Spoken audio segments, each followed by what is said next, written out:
Hello, everyone, and welcome to this week's episode of The Bright Side of Life. I am your host, Melissa Bright, and today I am talking to Jesse Bradley. Jesse graduated from Dartmouth College with a major in psychology, and then he went on and played soccer overseas in Scotland and in Zimbabwe. He took a prescribed medication to prevent malaria, and it built up toxic levels in his system. He was fighting for his life for a year, and it took 10 years to recover.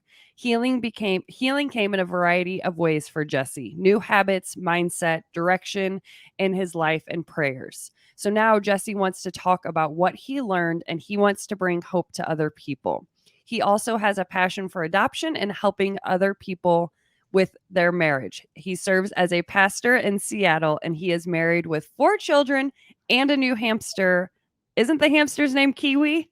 That's correct. You nailed it. Yeah, Kiwi is very active, especially at night.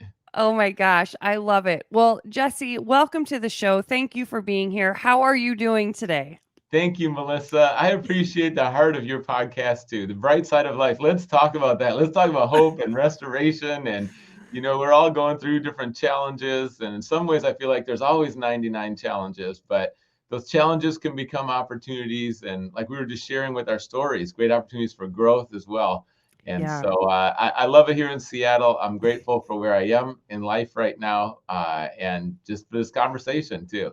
Awesome. Well, thank you for sharing that. And of course, as we know, how it usually goes is there is a little bit of darkness before we actually see the light. So that's kind of why I wanted to have you on here. You are a former professional soccer goalie, and I have not ever had um, an athlete. I mean, I've had athletes, but not that have the story that you do. And it's all about what you have went through, recovery, and then now bringing hope to people. So I'm going to bring it all the way back to your soccer years and really tell me what that story is about being prescribed that medication and what happened and transformed. Yeah, I think we all have different areas of life that we really enjoy, and sports were a pure joy for me. I grew up on the University of Minnesota campus watching, Big Ten sports and told my parents at age 3, like, that's what I want to do when I grow up, professional sports.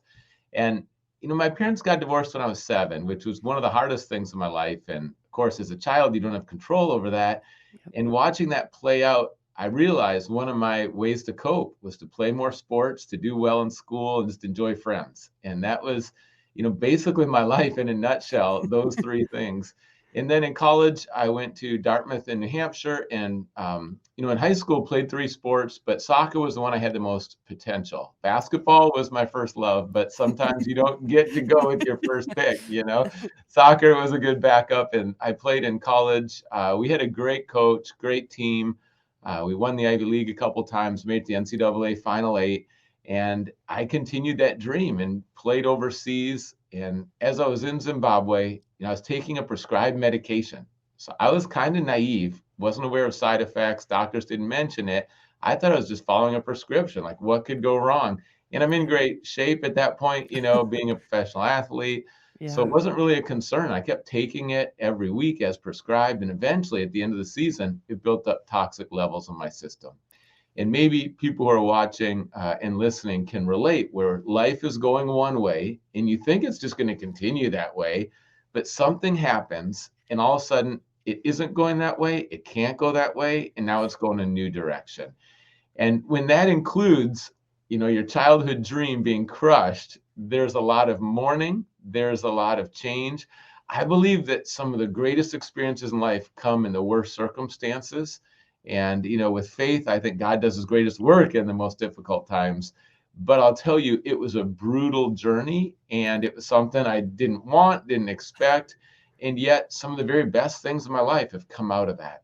And so I just want to encourage someone today, if you're going through a time that you didn't see coming and it feels like there's no way out, no hope, there's actually a hope that's greater than your challenges. And there's a rebuilding of both what has been lost, but also a rebuilding in new directions that can be even greater than anything you anticipated. And it is a longer journey. You mentioned 10 years to fully recover. This is no microwave. This is no shortcut. The coping mechanisms I had as a kid to cope with things, they didn't suffice when this came along. But that's kind of a quick introduction to some of the challenges I faced with the end of my soccer. But now, I'm still involved. I'm playing not as a goalkeeper because you don't get much exercise as a goalie. They usually put the person in nets who doesn't want to run or Right. doesn't look like they can run, so they put them in goals. But now I play, out in the field and involved with Seattle Sounders Faith and Family. Just enjoy soccer. My good friend is a coach at University of Washington, and they're in the Final 8 right now. And I bring my kids. My kids play, just having fun. So a lot of backyard soccer. It's still a big part of my life today. Yeah, that's amazing. So something that you said that struck me that I wanted to ask you about. You said that the coping mechanisms that you had when a child just weren't going to cut it for what you were going through. Can you kind of explain what those coping mechanisms were, and when you were in the middle of being in that year of fighting for your life, were you bedridden? What did that look like, and what were you trying to do to cope at that time? Yeah, great questions.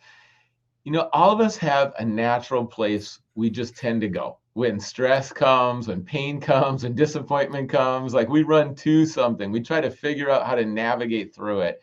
And if you take my parents' divorce, for example, my way of coping was just to do better and try harder. So there weren't a lot of tears. I went to a counselor, but I just didn't have a lot of restoration through that. Mhm. And I just applied myself. And I thought, well, if I'm doing better in school, I'm doing better, with sports, and I'm making good friends. Like I'll just keep trying harder in life and doing better because those are things I can control or perceive to have control.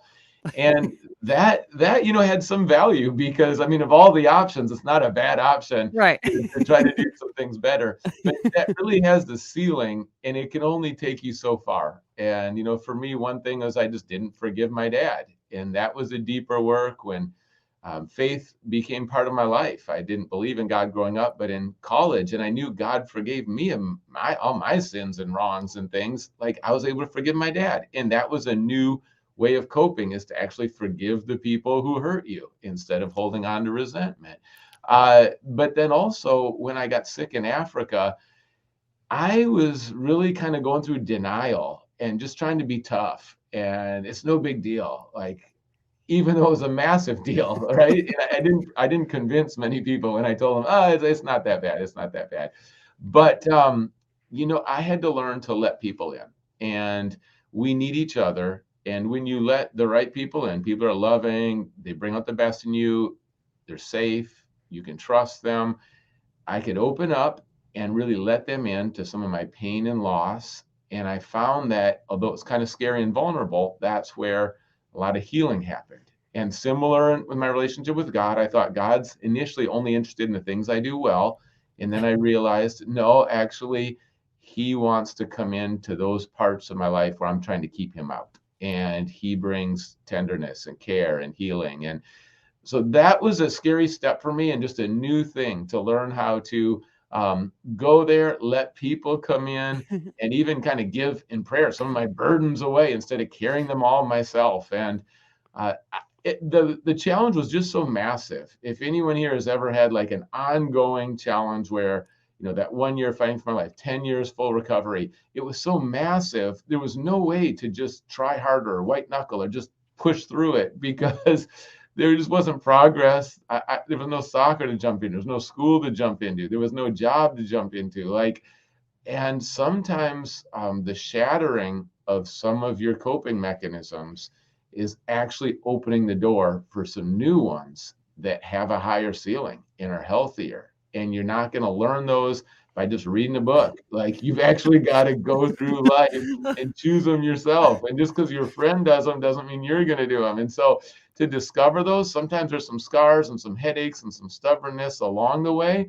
But I'll tell you, when you do find what works and you do find what's better, then you kind of think, oh, how did I not see this before? Like this would have been really good earlier in life. But I'm grateful for that journey and what those hard times teach us. And the scariest, the other part of the question there, the scariest physical symptom I had was with my heart, because the Oh. medication actually inhibits the inhibitors, which means there's no regulation of my heartbeat Mm. and the rhythm.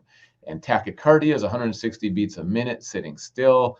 Oh my Atrial flutters, another abnormality, skip beats, heart murmur, pain in the left side of my chest day and night. And so the cardiologist did all the testing. They saw the problems with my heart, but there was no medication they could prescribe.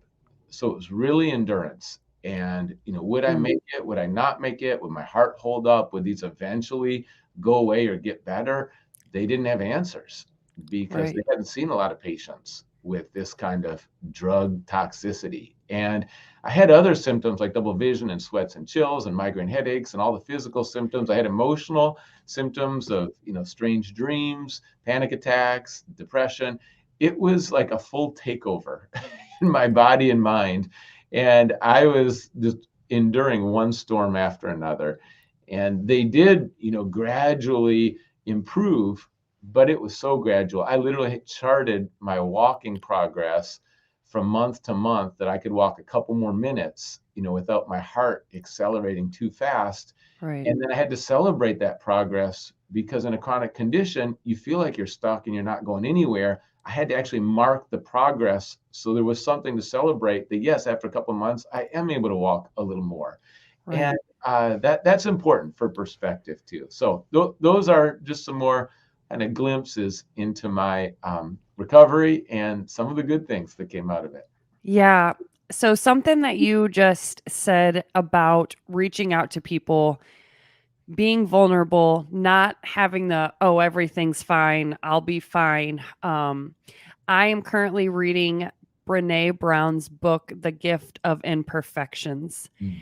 And she talks about what it means to have a wholehearted life, and some of the things that you have to have. And one of them is compassion, connection. There's a couple others. I'm only like on page Mhm. 23, but she really talks about being vulnerable and picking the right people to be vulnerable with, and how they're going to help you in these dark times. You really got to pick the right people, because some people can make you feel worse, or it runs the gamut in terms of that. But you are so right about what you had to do. You had to kind of get a little bit humble Mm. and be vulnerable, which is not, first of all, easy for anybody. Then you add being a man on top of that. It's not easy, but once you do it, it's a different coping mechanism, and it can really change things. Um, I can definitely attest to that, because I have some not so great coping mechanisms still today. And compassion, I'm really, really working on it. I have a lot, but then again, I don't. Um, so it's just amazing that you said that, because I literally just read about that last Wow. night, and like what that means.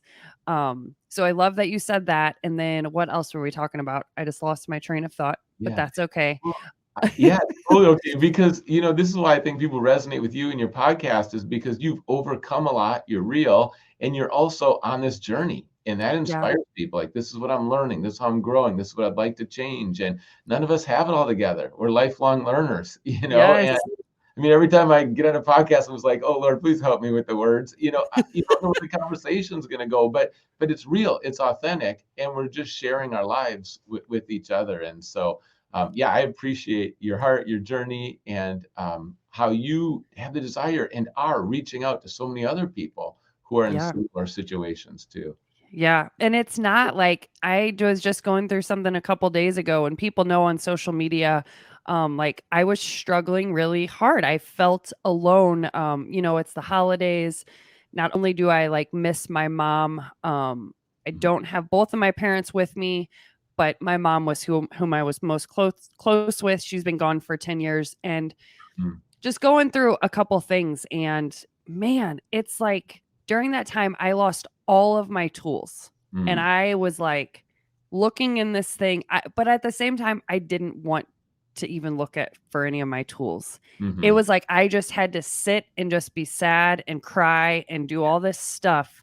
And sometimes that can be really scary, because it's like you lose all your coping mechanisms. Yes. or you don't even want to do it. I don't know which one. I I know. don't know which one it is. Right, that's right. In grieving, it's like, who teaches you how to grieve? How do you know how to grieve?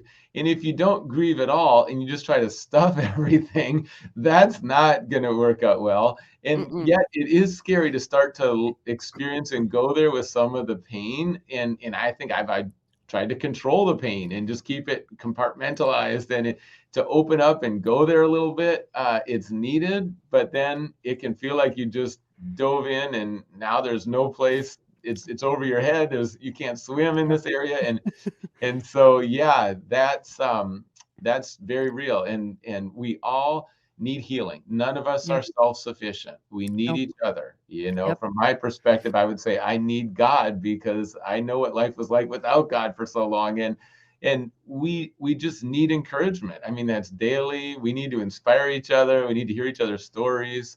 And Yeah. talking about safe people, and I think they're people who listen well. That's a lost art. It's undervalued. You really compassionately listen. They care. And when you're around someone like that, that you know they're there with compassion, they have your best interest in mind, they become part of that healing process. And Yeah. what a gift when those people are in your life, and then also you can be one of those people. And I really think the ability to listen and listen well with your heart, with your mind, with your ears. Listening it's full. It's not Right. just what was the information? Okay, now what's the solution? But it's a walking Right. alongside of, and that's something they don't always teach you in school. But what a gift in relationships. People who listen well. Yeah. And I've gotten a lot better at it now with my podcast because when I first started my podcast, I knew one of my biggest challenges was going to be thinking of what am I going to ask next? What am I going to say next without intentionally listening? Yeah, And I went into my first episode and I actually did the exact opposite of what I thought. I actually listened. I didn't freak out of what my next nice, question was going to be. And I was just like, oh, okay. And so great. now I really try to intently listen to people. I have my questions here, but if they don't get asked or if it doesn't go the right way, I don't freak out. I really try to like listen what people are saying. Um and moreover with that, I have a friend who her and I have just became a lot closer over the past like 2 or 3 months. She was a guest on my podcast. Her name is Alex. I love her. She's probably going to I know she's going to listen to this episode. Great. And she thanked me yesterday. She's like, you know, there's really special kind of people that just listen to you, don't necessarily try to fix things. They just listen. Sometimes you just need ears. You don't need a solution. You just need a listener to just say, I hear you and I see you and I understand what you're going through. Um, and sometimes that's hard to find, especially in the days that we're in now of not being able to be so connected, or we are connected, but are we really? Yes. Um, it's so important to find those great listeners. Yes, and entering in, not just kind of listening, but then thinking about something else. So often we're on our phones these days, Oh, or, like you say, we just want to jump to the solution. I know that's been a struggle for me as a listener. I just think I know what the solution is, and I want to say it, And sometimes, yeah, like, you just need to listen, and people need to discover it themselves sometimes. And yep, that's why I thought I could never be a counselor because I'm not that patient enough to listen and then to ask questions so that people discover things. Like I just want to talk, and it's hard right. for extroverts to slow that down sometimes. I totally understand. I'm the same. I'm the exact same way. Yeah, Okay.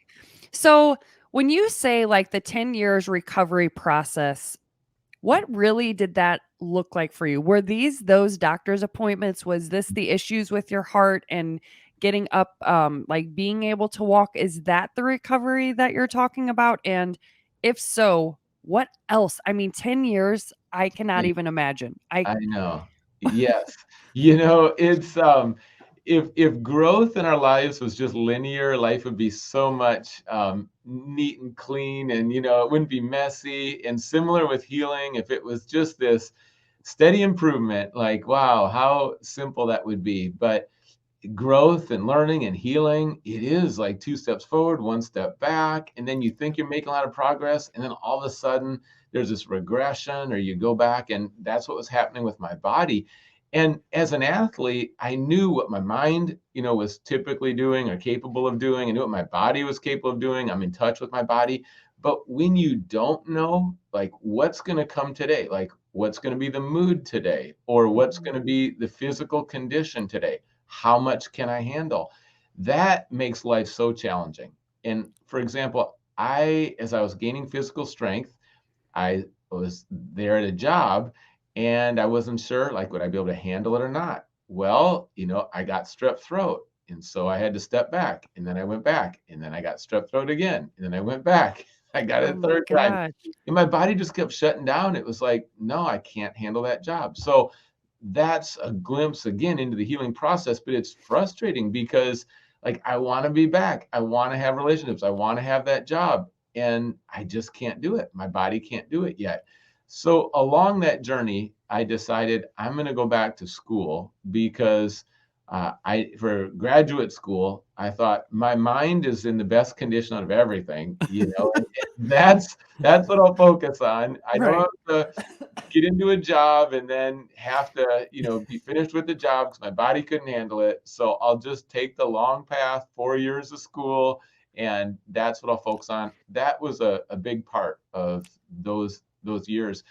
But I'll tell you, with my heart, it was just still scary. It was still challenging because my heart would have that arrhythmia so Mhm. frequently. And I think, wow, I had 2 weeks, and is it gone? Like, am I in the clear now? Is it finally better? And then I'd have another week where it's like, oh no, it's in bad shape. Or I'd have episodes and I would go back to the cardiologist. They would check again, any permanent damage. How are we doing? No, you just got to keep enduring this, but I know it's brutal, but you're going to be okay.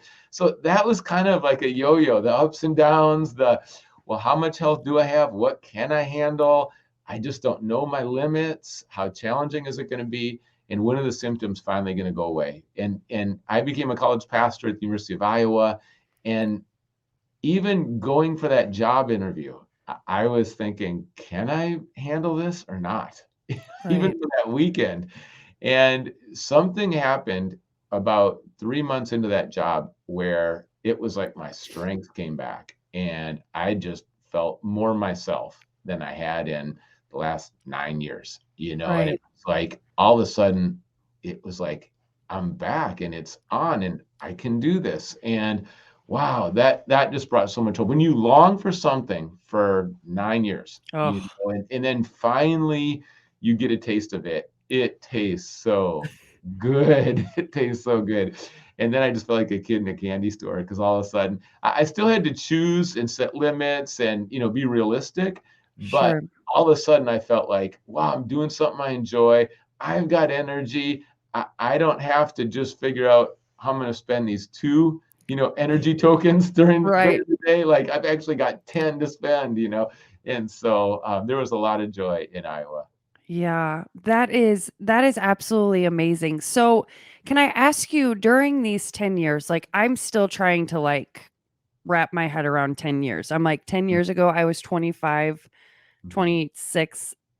That is just an insanely long time. So, Right. did you ever have moments of giving up, of just pure hopelessness during those times? Like you're just like, this is never going to go away. I'm never going to be healthy. I'm always going to be struggling. Um, did you have those kind of moments? Right.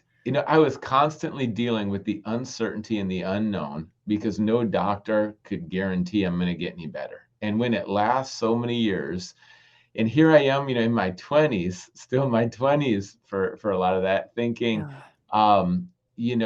this isn't how you spend your 20s. Like if you asked me what my 20s were going to look like, I would have thought, oh, maybe I'll get married. No, I was single. I'd have this great job. No, I didn't have the great job. I'd have in all my lists of things that I thought my 20s would look like, they didn't look like that at all. And that can be crushing in life when you have expectations, and sometimes they're unspoken, and then those expectations don't get met. And you can either go into despair, or sometimes you just get really angry at certain people, and you start to, some people they go down a path that's destructive.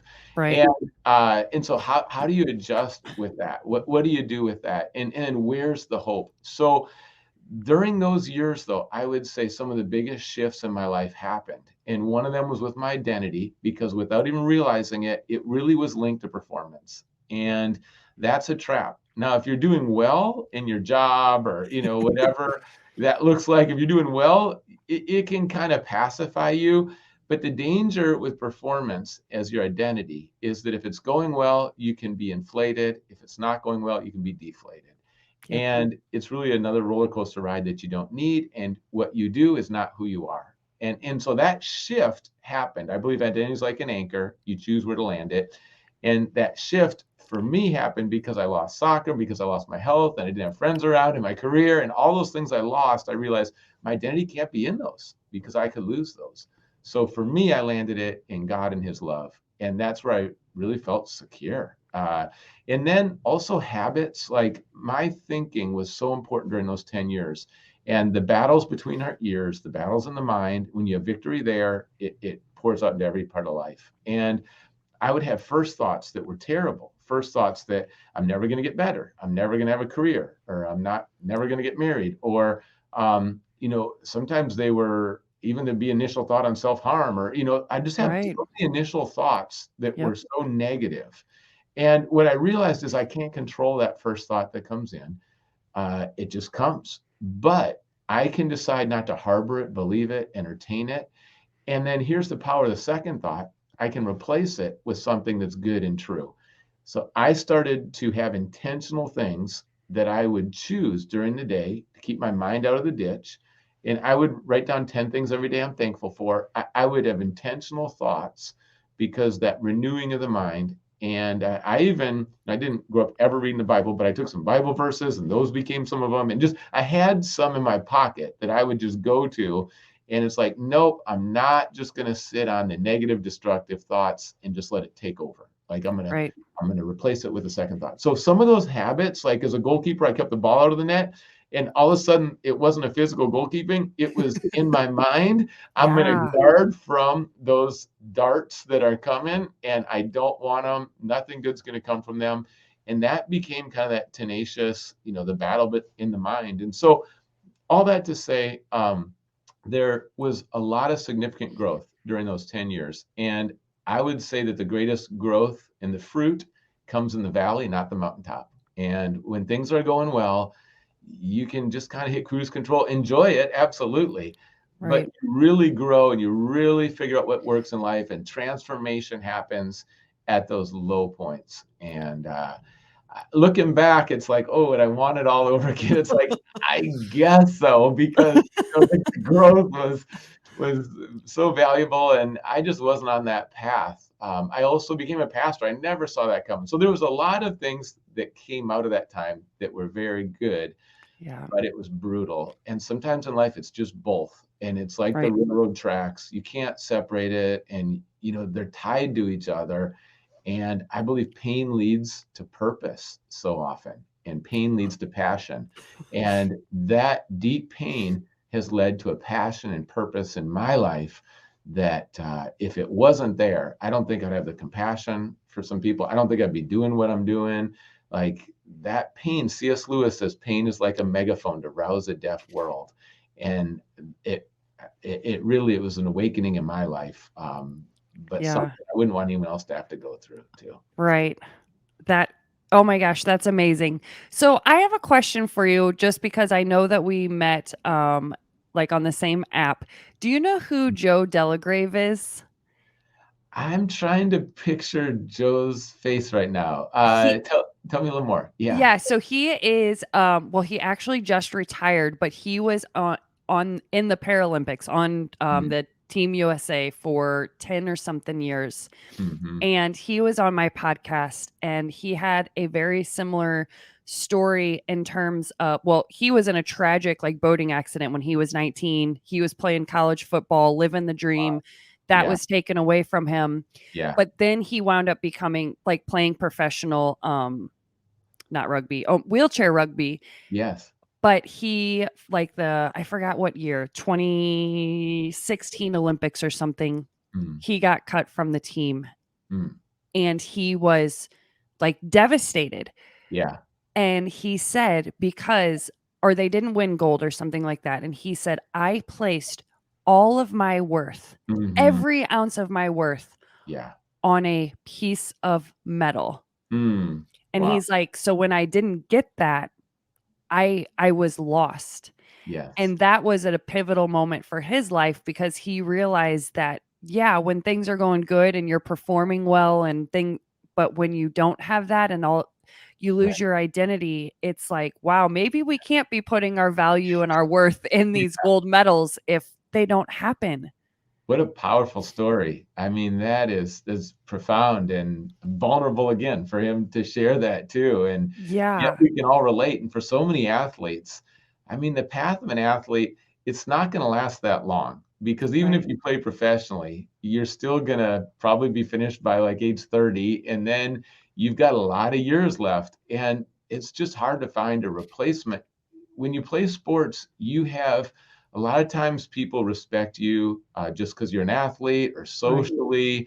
They, appreciate you. There's the applause from the crowds. There's the awards or the championships. There's the locker room and the bond and the team. I mean, there's just so many parts to it that you just Yeah. can't find somewhere else. And when that ends, it's just very alluring to put just like you're saying, your identity in your performance, or your achievement, or in your goal. And it's hard for an athlete sometimes to separate identity from those things, or Yep. when it's gone, to then say, wait, who am I? And that was the question that was revealed for me going through this tragedy for the 10 years is, who am I? Who am I? That was the question with Yeah. the identity, because I'm no longer A, B, C, and D. So who am I? And Right. when you do discover that identity, though, it's just it's like that foundation is there and it's solid. And there was one thing I read where Jesus said, your house will be like a house on the rock and not the sand. And that was one of those that just stood out to me. It was Oh, right when I was going through the beginning of that, and I read that, and he was just like, just trust him and walk with him, and your house will be like a house on the rock, not the sand. And I was just like, that's what I want, because right now my house is sand and I have no idea what a rock looks and feels like. yep. And it is kind of scary and there's probably so many different people listening with different faith backgrounds and beliefs. And my family, I say it's like Baskin Robbins, 31 flavors. We got a little bit of everything in my family. We love each other. We have a great time. We laugh. But it is for me, stepping out of like me calling all the shots, me centered on me, to looking up in faith to this God that I can't see. That was a big step, and is based on a lot of evidence, but still it was a faith step. And there's a lot of faith steps. There's faith steps in relationships where you get vulnerable. I mean, Yeah. I just think the healing comes so often not when we retreat, not when we just try to play it safe or go back to old coping mechanisms that really aren't going to move us forward. But there's some real faith steps involved in the journey, and you need that discernment, but then you need that courage Yeah. to take those too. Yeah. You had said something about weighing on you and your identity. Oh my gosh, what was I going to say? Oh. So I haven't like been to church in a really long time, but I was actually saved about 3 or 4 years ago. I found God again when I was once again in the trenches at a pivotal time in my life. Really, it's a long story, but I have not been practicing faith as much as I should. And it's one of those things that when you just let things go to God and you don't have to take on all of this burden and what am I going to do and how am I going to find that solution, Mm-hmm. that sounds like literally magical. Yes, right, Because right.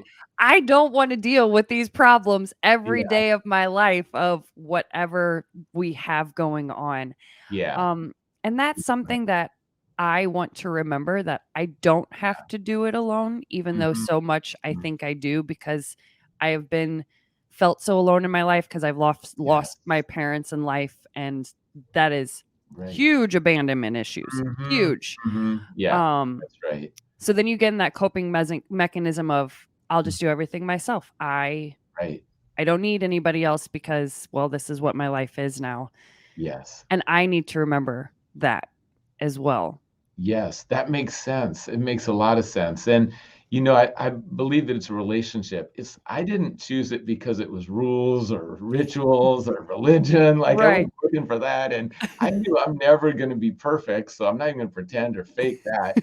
Uh, and so like, well, what's the other option? This relationship. And, I, as a goalkeeper, I carried a lot of pressure because in soccer, there's not a lot of scoring. So if you Right. mess up as a goalie, that usually means you lose the game. And Yeah. I carried that pressure. And so that was one context where faith started to make a difference because I would pray before the game or during the game. And now soccer wasn't, an idol and didn't define me, but now I could enjoy it. It's a sport and it just freed me up. Yeah. And then the burden I had going through the tragedy, through the illness in Africa, that was so massive that that's where I knew like this is too much for me to carry. And it doesn't mean that you just go into victim mentality and passive and all those other misperceptions. Uh, Right. I liken it to this isn't the perfect metaphor, but and I'm not an excellent when it comes to fishing. I'm not top notch. You're not gonna find me on the Bass Fishing Pro commercials or shows or anything. But taking my kids out and seeing them put a little bit on the bait on the hook and then starting to cast it, right? Yeah. So when they start to learn how to cast, I'm ducking, like hooks are flying. It's like spread out. It's a wild scene. It's not just Right. like, oh, great cast, but some of them hit the dock, some barely make it over. But eventually they start to learn how to cast. And it's not the perfect metaphor, but the Bible verse that stood out to me, cast your anxiety on the Lord because he cares for you. Well, there's Yeah. two parts. There's caring and casting. You got to believe that he cares. He's not going to abandon. He's faithful. He's good. And then because of that, and he actually wants to carry this, like who wants to carry my stuff? I don't think Right. a lot of people do. And so, all right, I'm going to give you this. When I forgave my dad, it was like all that resentment and bitterness that I was holding, like I'm going to let go of it. It was like a poison in my body. It was a jail that I just kept myself in. I'm going to let go of revenge. I'm going to let go of the bitterness, and letting go of like that, the stress. And I still have stress every day. And sometimes for me, that daily practice of, God, I can't carry this. Will you take it? And you Right. don't have to be in a church to have that. Like God will meet Right. you wherever you're at. So traveling light, I mean, it just feels so good, and Right. I just know if I try to grab control of life or other people, or I try to do a little stress on my own, it just get weighed down. And that's not the picture, that's not the goal. And Right. it's a humbling, you said the word humbling before, which probably nails it. It's like Yeah. all this Very. pride, and it's like, okay, it's just humbling to say, I need you, God, I need other people, I can't do this, isn't working, all those things, like they're Yeah. humbling. They're humbling. Yeah. And one of the good things, like, about God and talking to God is nobody has to know. Like, Mm, if it's hard for you as a person to admit your faults, maybe you have realized, like, I do have some faults, but I don't want to go tell my friend or my mom or my dad or the person that I right. hurt or whatever it is. Yeah. You don't have to, but you can talk to God and nobody has to know, and you can So good. give that to him, you Yeah. know? It Um, it becomes the safest place. It becomes really. the refuge. And it's not like you're ever gonna surprise God. It's not like you say, "Well, this isn't working for me," and God's gonna go, "Really? No way. Tell me more. I didn't know." It's like whatever the junk is, whatever the hardships are, whatever the burdens are, like there's freedom, there's safety, there's love. Like you Yep. can bring those out, and Yeah. it's refreshing. Yeah, absolutely. Okay, so I just wrote down a question, and now I can't even read my handwriting. I have that too. What did I put? I have sticky notes during the day and I write things down and then I'm like, what was I writing? I put, what does something look like? Mm, And I'm trying to think of oh, okay. So you have been talking about, I mean, this very long journey of all of these realizations and changing your mindset. And sometimes people, especially for me, were like, what does that look like? What mm, the heck does that look like? Did you just sit down and these realizations started coming into mm, you? How do you how do mhm. you start getting these things? I Yeah. know it's different for everybody, but what was it like for Mhm, you to start making these realizations about forgiving your dad mhm. and changing your mindset and creating new habits? Yeah, habits are powerful. I mean, small intentional actions, don't despise small beginnings, but they have massive results. I mean, it's faith again, but one habit for me I started during that time was read 3 chapters of the Bible a day. Like, not because I'm a pastor, but just that feeds my soul. I knew I needed some soul food. Like, that Yeah. could be something for anybody here. It's like, well, with your soul, like what feeds your soul, and then guard that time, or your body, your exercise. I knew at that point that any health was a gift. If I'm able to help anyone, if I'm in my right mind, if I have physical energy, it's a gift. Right. So every morsel of health was so valuable that I'm going to do whatever I can do. Like, I couldn't exercise that much, but I'll do what I can. Or I'm going to Right. get a good night's sleep, or I'm going to eat healthy. I'm going to. So you need to have a desire, and then you need to be intentional. And if you talk to someone who, let's say, is alcoholic, and I've tried to counsel, and I have people in my family, just tried to counsel and help people. If they say, "Oh, it would kind of be nice, to not be drinking all the time and hangovers Mhm. all the time," and they say, "Oh, it'd kind of be nice." It's like, kind of be nice. That's probably not gonna happen. Right. Like, Yep. you guys like, no, no, I want this, and so it's this combination of this deep desire, and then also I found reliance, because like, I just need God's help too. So I'm fully Yeah. invested and I'm also relying, and it's a both and those habits can produce, like I said, massive results. And with so many habits, I could sound, there's 4 phases, Mhm. but there's, let me do the 4 phases with their technical names, and I'll just make it real simple. But Let's do it. okay, here we go. Unconscious incompetence. That basically means you don't know what you don't know. And then the next one, you've got a conscious incompetence. Like, you're trying, but it's not there. Then you go to conscious competence, which you can now do it, but you're really having to focus on it. And then the final stage is unconscious competence, where it's just happening. So you think, going back to like tying your shoe, you didn't know what you didn't know. And then all of a sudden you learn, oh, people tie their shoes, but you can't do it. And then you get help and you really have to focus. And then now, like, you just tie your shoe without even thinking. And that's true with so many habits. So Yep. don't be discouraged on that journey, and just choose a habit that's life giving, choose a habit that's positive. And then as you start to incorporate that, you're going to look back like 3 years, or you're going to look back in 8 years. And now that's going to be a big part of your life. But initially it felt strange, felt a little awkward, didn't know how to do it. That's okay. It just takes time. And find some other people that are doing it, lock arms with them. I like to, go with that metaphor of a race, where it's like, you run that lane and find some other people who have a shared commitment, shared passion, shared habits, and then you choose those people. You might have to shift some friendships. You might have to shift, who your go-to people are, or people that you maybe are in your phone, and it's just time to step back a little bit. So choosing those friends, that's a big part, in terms of walking into health, stepping into health. Yep. And those 5 closest people around you, like, you show me those 5 people, I'll show you probably what you're like or going to become, and also what your future is. Right. That's just how we're wired, is those relationships. So habits are important in all different parts of life. And I would say, win the morning, choose a couple that are really key for you in the morning. That's made a difference for me. And then guard those in your schedule and your priorities. Guard those habits that are so important.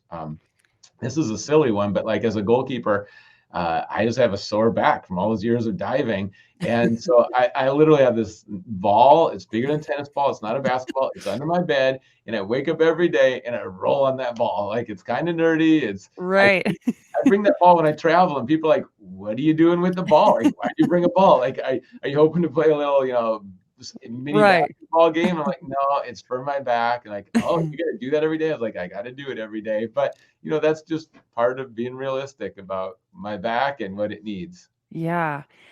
Oh my gosh. So the 4 phases were huge. Mhm. I definitely have been going through them. And I just want to touch on them because I was not aware of a lot of my bad qualities, my issues, until I got into my relationship with my boyfriend, whom I've been together with for 5 years now. Prior to that, I had dated, but nothing super serious. So the things that come out when you're in a long-term relationship will really start to show. Yes. And I have had major coping mechanisms along with my attachment issues and abandonment issues. Trying to deal with me is not fun.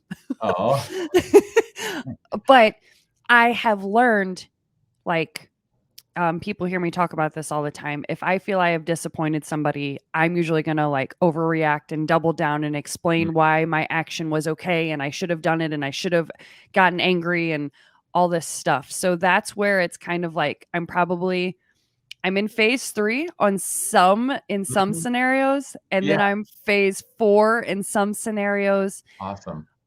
And I've definitely have said it before. Like the first thing, like when taking care of your mental health or anything, is you have to become aware that there's even, I don't even want to say an issue, but you want to become better, whatever that means for you. You have to become aware, because if you don't and you're just going along in life, you Mhm. don't know. Yeah. So I absolutely love that you talk about those 4 phases because they are crucial to making those habits. Mhm. Now, go Yeah. ahead. Yeah. No, no, go ahead. I'll let you. I was going to say this, and I know that you're not a counselor, and I know that you're a pastor, but what I struggle with sometimes, and I'm just going to be completely vulnerable, Mhm. like, what if I don't even feel like worth it to even take Mm. these little investments Yeah. in ourselves? We have just been struggling for so long. Right. What do you do then? Yeah, great point. Good question, and I appreciate your honesty too. And like what you said that, when we're single sometimes, when I was single, I thought, "Oh, I'm not that selfish." Like, and then all of a sudden it's like I get in a relationship, it's like, oh, it goes from, well, the camera goes from there to there in a Yeah. relationship because there's no way to hide it and someone else is Yeah. doing it. And that's the humbling part about, dating long term and marriage. And it's like someone really sees you and knows you. And what also is humbling is not only when they see your flaws, but they also still love you. In that combination where you just start to feel like, I just don't feel worthy, and that can happen with God, it can happen with other people. It's like, wait, you know me fully. I've done this to you, and you still love me. Like you're still here, you still want to be with me, you still love me.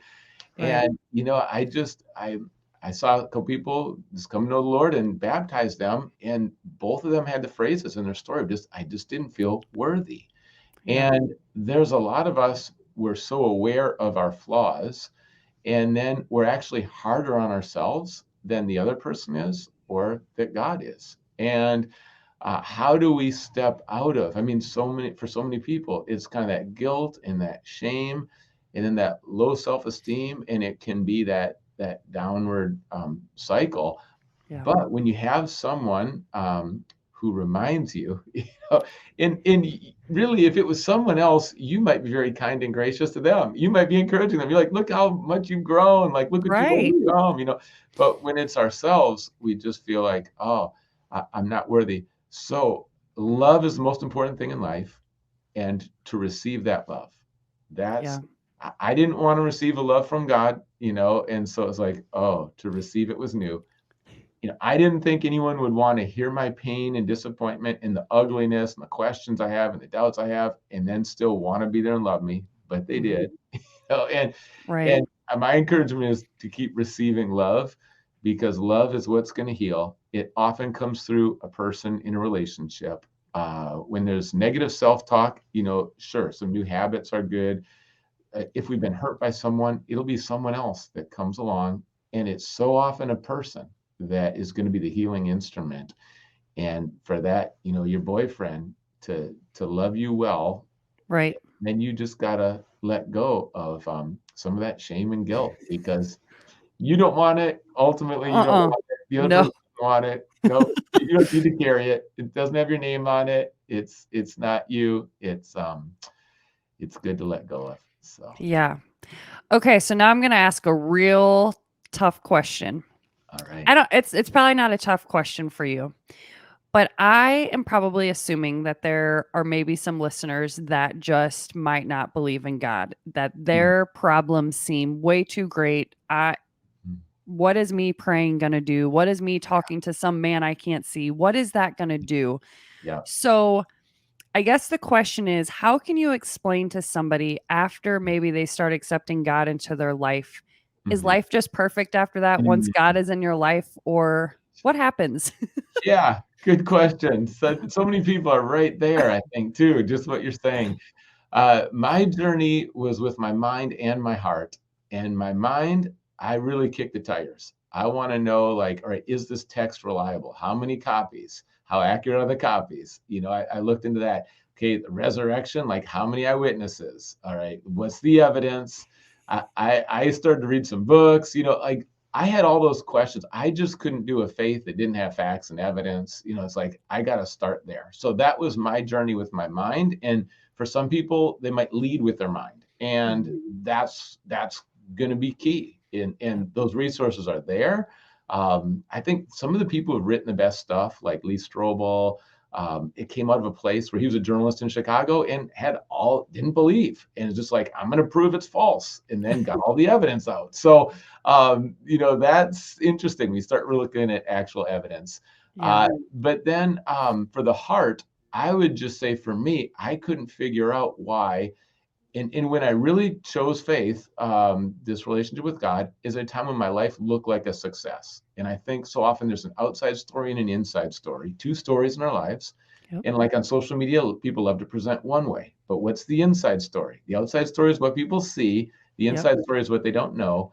And I couldn't figure out why, if I've got, a championship soccer team, I'm getting good grades, great school, friends, parties, like all these things that I thought would bring this feeling of fulfillment, how come there's still an emptiness in there? And then, what does that look like in that relationship? Relationships are built on trust, a relationship with God. So often people have a false view of God. Oh, he hates me, Yep. or oh, he's this way or that way.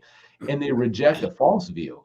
And it's important to identify what that false view is, because, like, I don't want to worship a cruel God. Like, I don't want to follow a God like that. It's like, of course, yeah, reject that false notion of God, reject Right. that. And when you taste and see that the Lord is good, and we've all got favorite foods, that's ice cream, whatever that is, like, when you taste and something's good, like, you want more, and it just slowly grew. No one forced me. There's no pressure on anyone listening.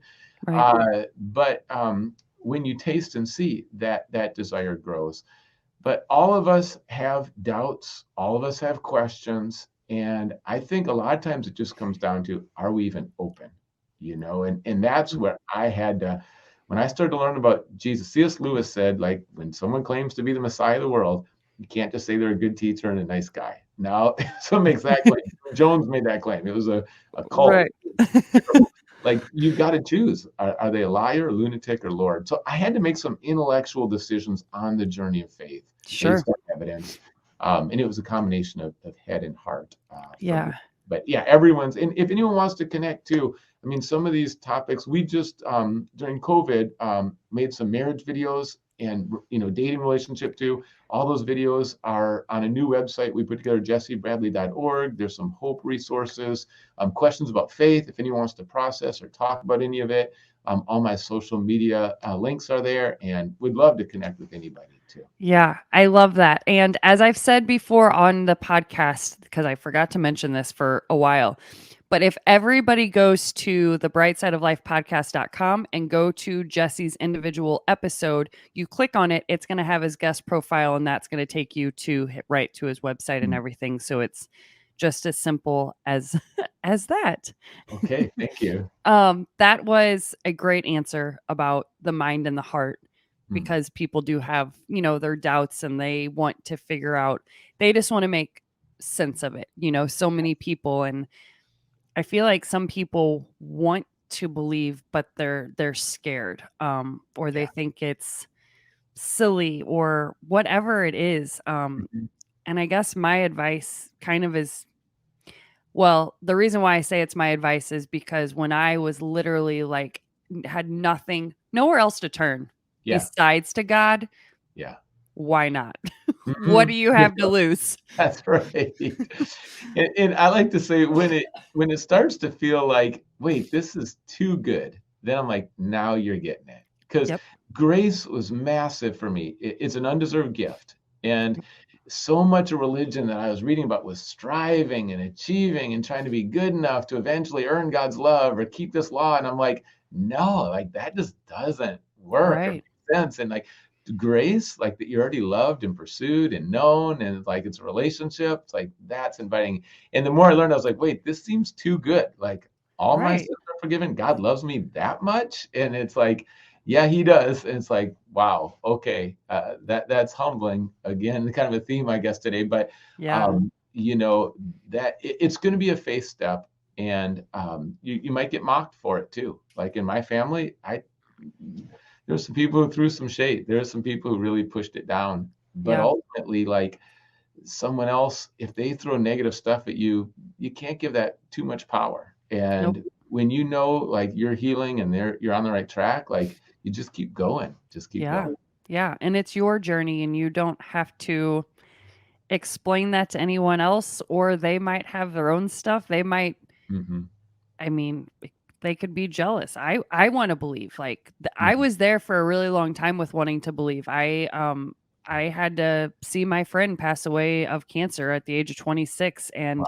he was very like, he had a priest come in to say prayers and everything because he knew he was passing away soon. And at that Mhm. time, I didn't believe. He was not aware of that. Yeah. And I was like, but I want that. I really want that. Like, how do I get that? And that was Yeah. just kind of like a reoccurring theme around that time. And then my boyfriend, he is the reason why I found God. He Mm. didn't push, I want to say found God again. Right. Um, I, Right. I I took this evolutionary psychology class in college that made me not believe in God. Yeah. So it was nothing like, oh, I just want to explain that to people, because a lot of people think that because I lost my mom that I'm like, oh, I hate God because he did this to me. Okay. That's not what it was about. Like Got it. I wasn't angry at God and he, stuff like that. It was just literally a Yeah. class that I saw these facts and I'm like, well, is there one? Yeah. Um, That's right, and that's yeah. common. A lot of people will get to, I don't know, some setting, classroom, something academically that they hear, and then they're trying to process it until they step back from Yep. God. And the opposite for me, I took this introduction to religion class. I'm like, I'm actually reading the Bible. They assigned it. So it can go either way. But you're right. Sometimes you hear something and you kind of step back, and Yeah. and then later on, and that's beautiful how your friend inspired you. I mean, that's something that it's incredible how Yeah. in his pain and the most challenging time of his life, he had such a profound impact on your life. And I'm sure like in heaven, he's just thrilled Yeah. to see, and to see Right. that kind of redemptive piece. Yeah. Yeah. Absolutely. Okay, so we're almost done, but you have such an amazing story and such a great message. What is your best piece of advice that you can give to somebody that may be struggling Mm. with whatever they're struggling with today? Whether that is a drug addiction, whether that is they're not feeling loved, whether they're going through a divorce, anything where they're at Yeah. today.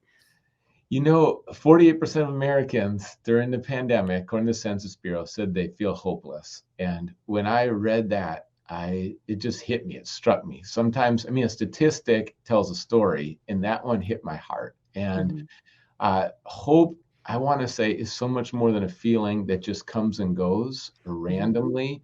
but I believe hope is more of a foundation. And I also want to say there's a hope greater than the most difficult challenge you're facing right now, too. And I've had a couple family members commit suicide. And so I would just like to express to you that there's an incredible hope. There's a solid hope. We've been talking about, faith and that step of faith, but it's not a blind faith. Like there's a solid faith, there's a solid hope.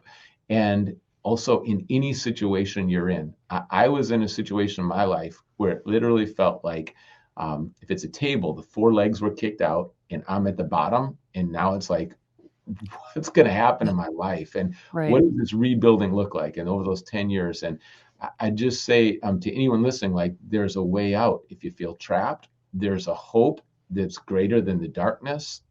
Like this bright side of life we're talking about, it's in one sense, it is kind of mysterious and a little bit magical, but it's also very real and very Yep. practical. And it's daily and it's eternal and it's both and it's abundant. And there's an abundant hope, but just be open, I would say, to receive love from God and from people, because love is what's going to make the difference. Yeah. And it's not going to be a standard or a self-help book or just doing a little more. It's going to be love that's going to make the difference. And ultimately, we've got to be open and or teachable or willing to receive that love, because those walls around our heart, sometimes we choose that because of pain and disappointment in life or loss, but those walls can actually block what's going to bring the healing. So Yeah. be open to that love, because that love is what's going to heal. Oh, great advice. It's like you're talking right to me. Oh, okay. I feel like we're just, hanging out today and having that just really enjoyable conversation. You just made it really comfortable, and that doesn't always happen on podcasts. And you're Yeah. very relational. You're not just like you have an agenda, you've got these 7 questions. It's like, no, we're talking about our lives and Yep. want to That's share. what yeah. Well, thank you very much. I appreciate it. So, surprise, you don't know this, but I ask every single one of my guests this question. In your own words, Jesse, what does the bright side of life mean to you? Mm. The phrase that popped in my mind right then is making the most of the opportunities. And for me, it's like, well, it starts at home, and then I serve here in Seattle. We've got about 100 churches united, but then just to the nations. Like, I just want to spread hope to more people, and not just a personal, wow, I'm experiencing hope, but Yeah. and no one's forced, to go down any road of hope. That would be terrible. But to bring maybe a fresh vision of hope for people that are feeling stuck or are feeling like there just isn't that option of hope anymore because something's changed or has been lost. I just love it when people discover that hope and then they come alive. Yep. And so that's what it means to me, is that it just starts to spread kind of organically, relationally, and it just is part of almost a movement. I mean, that would be just a dream come true. And that fills my tank. I wake up excited every day because I see lives changed. I see people come alive, and I see people experience hope. And Yeah. sometimes the cost is high. Like I just admire today, Melissa. It's like you knew you were battling this cold, like things a little crazy, not feeling well, but like you still like let's go for it, Right. and it's not going to be just this really simple, easy path all the time. It No. just isn't. But when you have something that's worth going for, then all of a sudden, like a cold looks smaller. It's still there, not Right. denial, but there's something so much greater to chase. And I feel like spreading hope to people is my soul comes alive and is on Yeah. fire when I get to do that. That is such a great answer. This cold, see, we were just talking about this cold. All right, look what you're overcoming. That's good. That's good. Oh, Jesse, thank you so much for coming on here to share your story and to share just giving hope to people. I greatly appreciate it more than you possibly know. Um, Oh, I I'm enjoyed taking some of it. your advice for myself too. All right, you are going to compassionately spread hope to people for many years and in many ways. I'm grateful for your perspective, your heart, and not just the podcast, but also just your life and how you live. I just hear it in all your questions and all your stories and your answers. Like I just hear Yeah. it, and I just am excited to see what's going to happen in the years to come. Thank you very much. And guys, like I said, we can check out anything that Jesse's doing, either on his website, and it's JESSE. Just Correct. That's right. No need for an I. So no, yeah, that's it. I love it. And then Bradley is BRADLEY. So you can go to jessebradley.com, right? .org. Yeah. .org. I'm sorry, .org. Yeah. Perfect. Yep. All right. Thank you, Jesse, very much. Thanks, Melissa. Great to be with you today.